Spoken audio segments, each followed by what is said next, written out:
में इन दिनों चुनाव का माहौल जोर पकड़ता जा रहा है, तो वहीं पर वार्ड क्रमांक 21 में शिवसेना उद्धव बालासाहेब ठाकरे के चुनाव चिन्ह से मशाल से अधिकृत उम्मीदवार मनोज पाटिल और उनकी धर्मपत्नी कामिनी मनोज पाटिल चुनाव लड़ रहे हैं और डोर टू डोर जाकर जनता से संवाद कर अपने चुनाव चिन्ह पर मतदान करने की अपील कर रहे हैं, जिन्हें जनता का भारी समर्थन मिल रहा है। लेकिन कहीं ना कहीं इन्हें चुनाव प्रचार करने से रोका जा रहा है। उसके बावजूद भी दोनों दंपत्ति अपने सम्मान की लड़ाई लड़ रहे हैं। आखिरकार क्यों मनोज पाटिल को विरोधियों द्वारा रोका जा रहा है, इस बारे में अधिक खुलासा करते हुए क्या कहा मनोज पाटिल ने, आइए सुनते हैं। सर्वप्रथम सर्वांना जय महाराष्ट्र।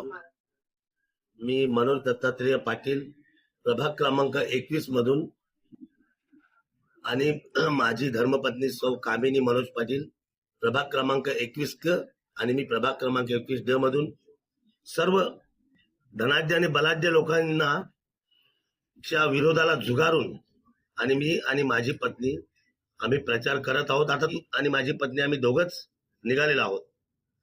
तर तुलाही प्रश्न पडला असेल की एवढा सगळा गाजावाजा होत असताना ह्या लोकांच्या एवढ्या रॅल्या निघतात, आम्ही दोघंच का चाललोय?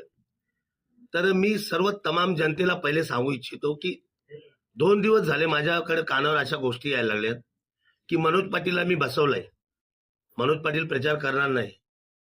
तर मी एकच जनतेला निक्षून सांगू शकतो की मनोज पाटलाला बसवण्यासाठी अजून कोणी या पैदा झालेला नाही।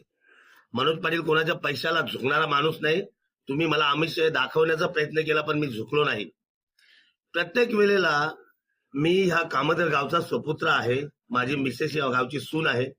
प्रत्येक वेळेला इथल्या ज्येष्ठ नगरसेवकांनी माझ्यावर अन्याय केलाय, तरी मी कधी काही बोललो नाही। ह्या माणसाचा अन्याय बघा, हा माझ्या बरोबर येणाऱ्या ज्या महिला आहेत त्यांना हा दम देऊन त्यांनी बंद केला यायचं। त्यांना माझ्या कुटुंबाला सुद्धा ह्या लोकांनी टॉर्चर केलंय, हेही मला कळते।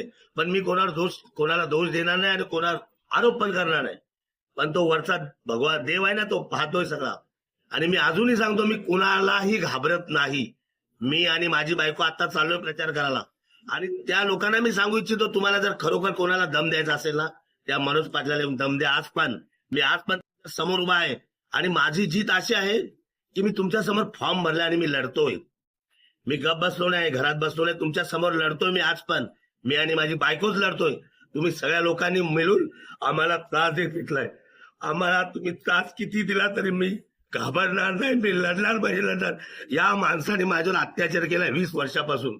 माझ्या मुलीच्या साखरपुड्यामध्ये ह्या माणसाने, जिथे खाली अरविंद माझ्या पोरीचा साखरपुडा होता, त्या साखरपुड्यात घेत त्या जागेवर सुद्धा या माणसाने ज्या लोकांना शिव्या दिल्या की त्याच्या पोरीच्या साखरपुड्याला जागा का दिली, ते कमी होतं का काय म्हणून ह्या माणसाने पुन्हा माझ्या पोरीच्या हळदीमध्ये सुद्धा माणसं पोलीस पाठवून माझ्या गरीबाच्या हळदीच्या पोरीचा लुस्कान केलेला आहे।